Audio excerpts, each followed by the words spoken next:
मेरे ख्याल में अभी तक नहीं आया। पहले तो सदात साहब को मुबारक हो, आज उनका नाम जो है वो सेकंड रिवाइज लिस्ट में आ गया एज अ कंप्यूटर ऑपरेटर। चलेंगे। अच्छा, आज जो है हम नेटवर्क का जो हमारा पोर्शन था उसको थोड़ा सा आगे बढ़ाते हैं और हम नेटवर्क सिक्योरिटी को, अब एक दो दिन जो हमारा ये था शेड्यूल के मुताबिक हमने नेटवर्क सिक्योरिटी को देना है। उसमें दिन तो एक था, लेकिन जब मैंने चीज़ों को एक्सप्लोर किया तो मुझे पता चला कि एक दिन में ये कवर होंगी नहीं। तो कुछ चीज़ें जो है जो आज हम कवर करेंगे और इंशाल्लाह कल का दिन भी हम नेटवर्क सिक्योरिटी पे लगाएंगे। आज जितने भी उसकी कहने की कीज वगैरह या इस तरह की कुछ टेक्निक्स वगैरह वो आज हम पढ़ लेंगे। कल इंशाल्लाह ताला हम फायरवॉल्स यानी कि प्रिवेंशन की तरीके, फायरवॉल्स, इंट्रूडर डिटेक्शन, प्रिवेंशन और जितने भी चीज़ें होंगी वो इंशाल्लाह हम कल पढ़ेंगे। आज हम थ्रेट्स वगैरह के बारे में पढ़ेंगे, कौन कौन से थ्रेट्स हैं, किस तरह से काम करते हैं और क्या क्या उनकी कैरेक्टरिस्टिक्स हैं। लेकिन ये आज के लेक्चर में आज इंशाल्लाह हम ये चीज़ें देखेंगे। सबसे पहले हम समझेंगे कि नेटवर्क सिक्योरिटी है क्या, क्यों उसकी जरूरत पेश आती है। नेटवर्क सिक्योरिटी में एक ट्राइड यूज होता है CIA के नाम से। इसको हम देखेंगे कि CIA से क्या बनता है। फिर हम टाइप्स ऑफ अटैक को देखेंगे, कितनी टाइप्स के अटैक हैं, किस तरह से डिफर करते हैं और आगे उनकी फर्दर कितनी टाइप्स। ऑथेंटिकेशन और ऑथराइजेशन को हम समझेंगे, ऑल्दो हमने इसको ऑलरेडी ही सेशन लेयर में डिस्कस कर लिया था, लेकिन चलो यहाँ पे भी क्योंकि इसमें भी ये चीज़ आती है तो ऑथेंटिकेशन और ऑथराइजेशन को भी यहाँ पे हम देखेंगे। उसके बाद हम अब इंक्रिप्शन पे आएंगे। इंक्रिप्शन क्या है इसको समझेंगे, किस तरह से की जाती है, सिमेट्री क्या है, एसिमेट्री क्या है, और इन दोनों के मशहूर एल्गोरिदम कौन से हैं जो एक नंबर के MCQs में आ जाते हैं कि फलां टाइप का एल्गोरिदम जी किस्म से आता है, वो हम देखेंगे। और आखिर में आखिरी टेक्निक देखेंगे, हैशिंग। ये इंशाल्लाह ताला जब हम कोशिश करेंगे आज ही कवर कर लें। कल इंशाल्लाह ताला फिर हम जो है फायरवॉल्स, इंट्रूडर डिटेक्शन और प्रिवेंशन और वर्चुअल प्राइवेट नेटवर्क और इसके जितने भी टिकबिट्स हैं उनके इंशाल्लाह ताला डिस्कस करेंगे। चलिए हम स्टार्ट करते हैं। एक मिनट, मैं पहले मार्कर को सेट कर लूँ। देखिए पहले नेटवर्क सिक्योरिटी के, नेटवर्क सिक्योरिटी है क्या, किस तरह से आप डिफाइन करेंगे या इसका कंसेप्ट क्या है। देखिए network security is the practice of protecting computer network and the data transmitted over that. दो चीजें हमने प्रोटेक्ट करनी है जी। एक तो पूरे नेटवर्क को, जितने भी कंप्यूटर से मिलकर बना है उसके अंदर जितने भी नोड्स वगैरह हैं उस सारों को प्रोटेक्ट करना है, प्लस जो डाटा उस नेटवर्क में से गुजर के जा रहा है उसको भी। लेकिन किससे?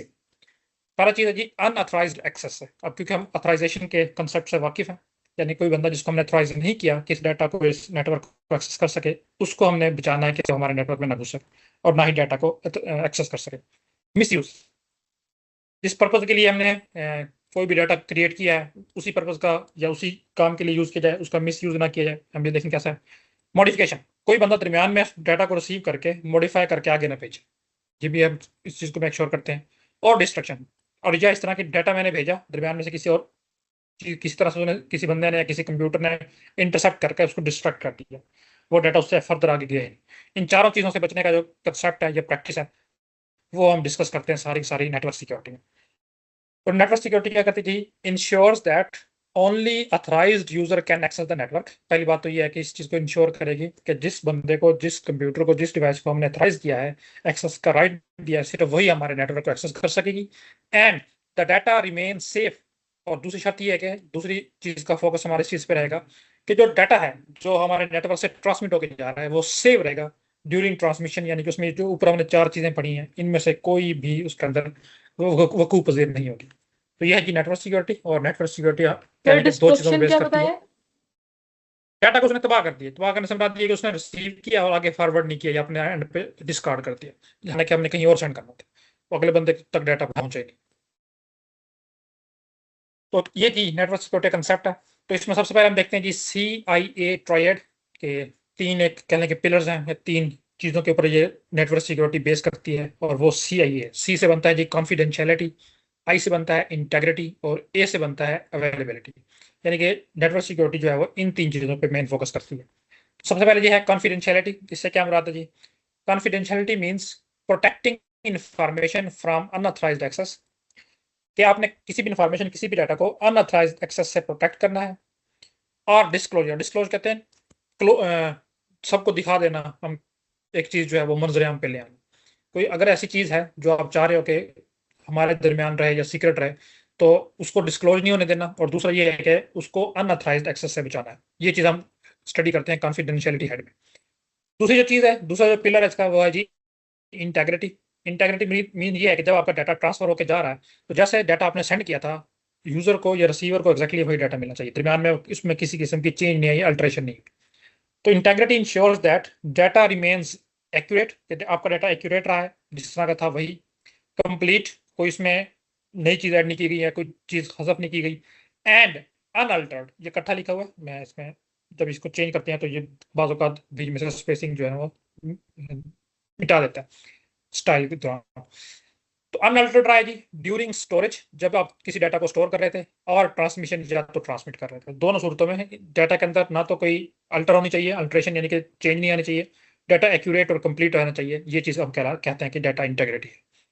और तीसरी जो चीज़ है जिस पे हम नेटवर्क सिक्योरिटी फोकस करती है वो है अवेलेबिलिटी। अवेलेबिलिटी से मुराद ये है कि जितने भी अथॉराइज्ड यूजर हैं वो जिस वक्त मर्जी चाहें सिस्टम को या नेटवर्क को एक्सेस कर सकते हैं और डाटा उनके लिए अवेलेबल होगा। तो अवेलेबिलिटी इंश्योर्स दैट सिर्फ अथॉराइज्ड यूजर, अथॉराइज्ड नहीं, authorised user can access information, किसी भी वक्त इंफॉर्मेशन को एक्सेस कर सकते हैं, एंड सिस्टम और कंप्यूटर सिस्टम को व्हेन एवर नीडेड, जब उनको जरूरत पड़ेगी। तो ये जी तीन ट्राइड है, तीन चीजें हैं, तीन पिलर्स हैं जिन पे नेटवर्क सिक्योरिटी को हम मेजर करते हैं। कॉन्फिडेंशियलिटी प्राइवेसी से रिलेटेड है, इंटेग्रिटी डाटा की एक्यूरेसी से रिलेटेड है, और अवेलेबिलिटी इसका तो नाम ही बता रहा है कि डाटा की अवेलेबिलिटी से रिलेटेड है। ये तीन चीजें हैं जिसको सामने रख के नेटवर्क सिक्योरिटी के जितने भी रूल्स हैं वो बनाए जाते हैं।